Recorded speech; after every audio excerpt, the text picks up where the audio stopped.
ஆட்சியர் வளாகத்தில் சொத்து பிரச்சினை காரணமாக உடலில் பெட்ரோல் ஊற்றி தீ வைத்து தற்கொலைக்கு முயற்சித்த நபரால் பரபரப்பு. நெல்லை மாவட்டம் மூன்றடைப்பு காவல் சரகத்திற்குட்பட்ட மருதகுளத்தை சேர்ந்தவர் சங்கரசுப்பு. இவர் தனது குடும்பத்தில் உள்ள சொத்து பிரச்சினை காரணமாக மூன்றடைப்பு காவல் நிலையத்தில் புகார் அளித்தும் அதற்கான சரியான நடவடிக்கை எடுக்கப்படவில்லை என்று கூறி இன்று நெல்லை மாவட்ட ஆட்சியர் அலுவலகத்திற்கு வந்து திடீரென தன் உடலில் பெட்ரோல் ஊற்றி தீ வைத்து தற்கொலை முயற்சியில் ஈடுபட்டார். அப்போது பாதுகாப்பு பணியில் ஈடுபட்டுக் கொண்டிருந்த காவல்துறையினர் உடனடியாக அவரது மீது தண்ணீரை ஊற்றி தீயை அணைத்து மீட்டனர். தொடர்ந்து அவரை திருநெல்வேலி அரசு மருத்துவக் கல்லூரி மருத்துவமனைக்கு சிகிச்சைக்காக அனுப்பி வைத்தனர். இதனால் அப்பகுதியில் பரபரப்பு ஏற்பட்டது.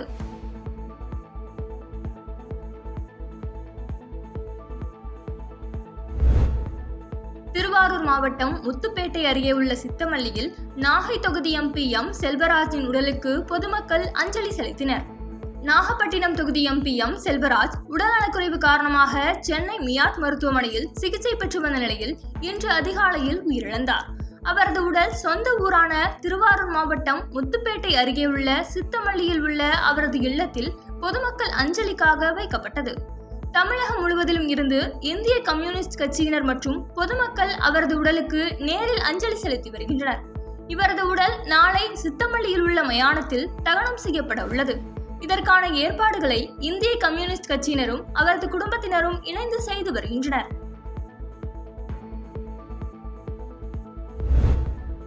உடுமலை அருகே சிறுமியை பாலியல் வன்கொடுமை செய்த 9 பேரை போலீசார் போக்சோ சட்டத்தில் கைது செய்தனர்.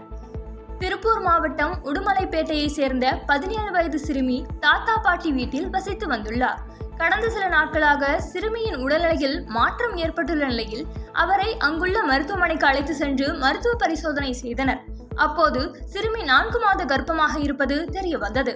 இதையடுத்து சிறுமியை உறவினர்கள் விசாரித்த போது 3 சிறுவர்கள் உட்பட 9 பேர் அழைத்து சென்று பாலியல் துன்புறுத்தலில் ஈடுபட்டதாக கூறியுள்ளார். இதையடுத்து உடுமலை அனைத்து மகளிர் போலீஸ் நிலையத்தில் புகார் அளிக்கப்பட்டது. புகாரின் பேரில் போலீசார் போக்சோ சட்டத்தில் 9 பேரை கைது செய்து நீதிமன்றத்தில் ஆஜர்படுத்தி சிறையில் அடைக்கப்பட்டனர். இதற்கிடையில் கைது செய்யப்பட்டவர்களின் உறவினர்கள் உரிய விசாரணை செய்யுமாறு உடுமலை போலீஸ் துணை சூப்பரண்ட் அலுவலகத்தின் முன்பு திரண்டனர். இதனால் அங்கு பரபரப்பு ஏற்பட்டது.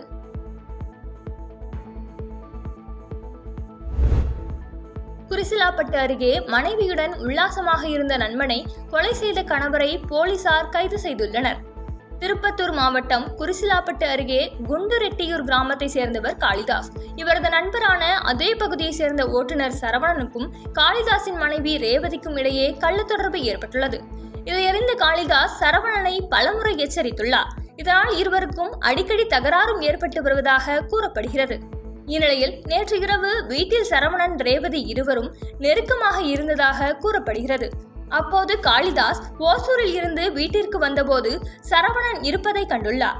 இதனால் ஆத்திரமடைந்த காளிதாஸ் கையில் கிடைத்த பீர் பாட்டில்களால் சரவணனை சரமாரியாக தாக்கியுள்ளார். இதில் படுகாயமடைந்த சரவணனை அங்கிருந்தவர்கள் மீட்டு திருப்பத்தூர் அரசு மருத்துவமனைக்கு கொண்டு சென்றனர். பின்னர் மேல் சிகிச்சைக்காக தர்மபுரி அரசு மருத்துவமனைக்கும் மாற்றம் செய்யப்பட்ட போது அங்கு அவர் பரிதாபமாக உயிரிழந்தார். இதனால் குறிசிலாப்பட்டு போலீசார் காளிதாஸை கைது செய்து விசாரணை மேற்கொண்டு வருகின்றனர். சவுக்கு சங்கர் காவலில் எடுத்து விசாரிக்கும் மனுவின் விசாரணை துவங்கியது. யூடியூபர் சவுக்கு சங்கரை கடந்த 4ஆம் தேதி கோவை மாநகர சைபர் கிரைம் காவல்துறையினர் தேனியில் வைத்து கைது செய்து கோவை மத்திய சிறையில் அடைத்தனர். அதனைத் தொடர்ந்து அவர் சிறையில் தாக்கப்பட்டதாகவும் கையில் காயம் ஏற்பட்டதாகவும் சவுக்கு சங்கர் தரப்பு வழக்கறிஞர் கோபாலகிருஷ்ணன் தெரிவித்தார்.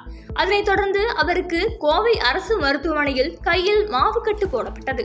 இந்நிலையில் சவுக்கு சங்கரை காவலில் எடுத்து விசாரிக்கும் மனுவானது இன்று நீதிமன்றத்தில் விசாரணைக்கு எடுத்துக் கொள்ளப்பட உள்ள நிலையில் அவரை நீதிமன்றத்தில் காவல்துறையினர் ஆஜர்படுத்தினர். இதில் சவுக்கு சங்கரை ஒரு நாள் மட்டும் போலீஸ் காவலில் விசாரிக்க குற்றவியல் நடுவர் நீதிமன்ற நீதிபதி சரவணபாபு அனுமதி அளித்துள்ளார். இதைத் தொடர்ந்து சைபர் கிரைம் போலீசார் சவுக்கு சங்கரை விசாரணைக்காக அழைத்து சென்றனர்.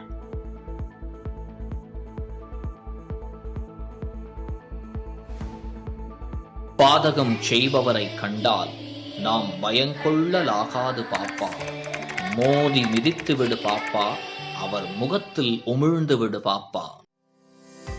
அண்மை செய்திகளை உடனுக்குடன் தெரிந்து கொள்ள இணைந்திருங்கள் இயம்நாடு தொலைக்காட்சியுடன்.